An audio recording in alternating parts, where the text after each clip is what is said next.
जय नारायण बच्चों। अच्छा बच्चों, एक बात बताइए, आपको अगर कोई भी खाने की चीज दी जाए, वो ऐसे ही दे दी जाए, हाँ, बगैर कुछ सजाए, सादा सादा, तो वो आपको अच्छी लगती है? या फिर उसी को हम लोग खूब अच्छे से सजा दें, धनिया, हरी मिर्ची, टमाटर, प्याज डाल के सजा दें, तो वो ज्यादा अच्छी लगती है? या बच्चों हम साधारण सलाद की बात करते हैं कि प्याज आपको ऐसे ही काट के दे दिया जाए, वो अच्छा लगता है? या फिर उसको पूरा प्रॉपर प्लेट में सजाया जाए, गोल गोल काटा जाए, उसके साथ टमाटर काटा जाए और फिर और भी सब्जियों के साथ मिला करके उसको सजाया जाए, तो दोनों से ज़्यादा देखने में अच्छा कौन सा लगता है? जो सजा हुआ है वही ज़्यादा अच्छा लगता है ना? तो इसी तरह से व्याकरण में हम लोग मुहावरों का इस्तेमाल करते हैं अपनी भाषा को और अधिक प्रभावशाली ढंग से कहने के लिए, या उसका और अधिक प्रभाव दूसरों पर पड़े, उसके लिए हम लोग मुहावरों का प्रयोग अपनी भाषा में करते हैं। आज हम लोग पाठ 8 मुहावरे पढ़ने वाले हैं। अच्छा बच्चों, मैंने ये तो बता दिया कि मुहावरे हम लोग क्यों इस्तेमाल करते हैं। अब बात आती है कि मुहावरे क्या होते हैं। मुहावरे ऐसे वाक्यांश हैं जो अपने शाब्दिक अर्थ को न प्रकट करके एक विशेष अर्थ प्रकट करते हैं।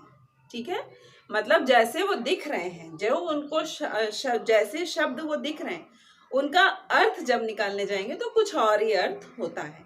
पहले इसकी परिभाषा समझ लेते हैं। जो वाक्यांश अपने शाब्दिक अर्थ के लिए नहीं अपितु विशेष अर्थ के लिए प्रयुक्त होते हैं, वे मुहावरे कहलाते हैं। इसके कुछ उदाहरण देख लेते हैं। जैसे आंखों का तारा होना, ये एक मुहावरा है। इसको हम लोग कैसे प्रयुक्त करते हैं? जब कोई भी चीज हमें बहुत अधिक प्रिय होती है तो उसके लिए हम कहते हैं कि अरे वो तो आंखों का तारा है।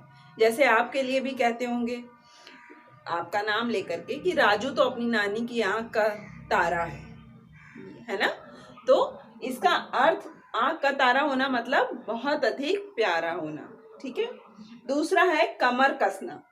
कमर कसना, अब जैसे अगर शाब्दिक अर्थ देखा जाए तो कमर में हमने बेल्ट पहन ली तो ये हो गया कमर कसना। लेकिन इसका अर्थ ये नहीं होता है। इसका अर्थ होता है तैयार हो जाना। ठीक है, आपने अक्सर सुना होगा, टीचर्स आपसे कहते हैं कमर कस के तैयारी कर लो, है ना, परीक्षाएं आने वाली हैं, कमर कस लो। तो कमर कसना मतलब तैयार हो जाना। अब आता है हाथ मलना। ठीक, हाथ मलना, ऐसे तो हम लोग हाथ मल रहे हैं, ये हो गया हाथ मलना, लेकिन क्या इसका अर्थ यही है? नहीं, इसका अर्थ होता है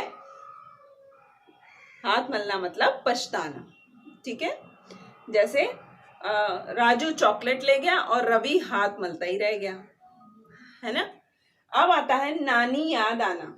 अब इसका शाब्दिक अर्थ देखा जाए तो आपको अपनी नानी की याद आ रही है तो ये हो गया नानी याद आना, लेकिन नहीं, इस मुहावरे का अर्थ होता है अत्यधिक कठिनाई का सामना करना।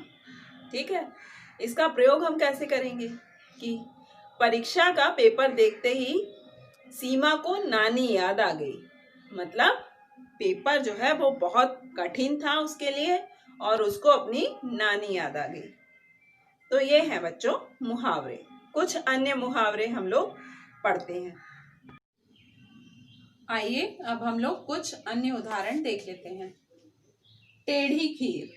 टेढ़ी खीर मतलब बहुत कठिन काम। खून पसीना एक करना मतलब बहुत मेहनत करना। पेट में चूहे कूदना, इस मुहावरे का अर्थ होता है बहुत भूख लगना। खरी खोटी सुनाना, इसका अर्थ होता है बुरा भला कहना। जी चुराना मतलब काम से बचना।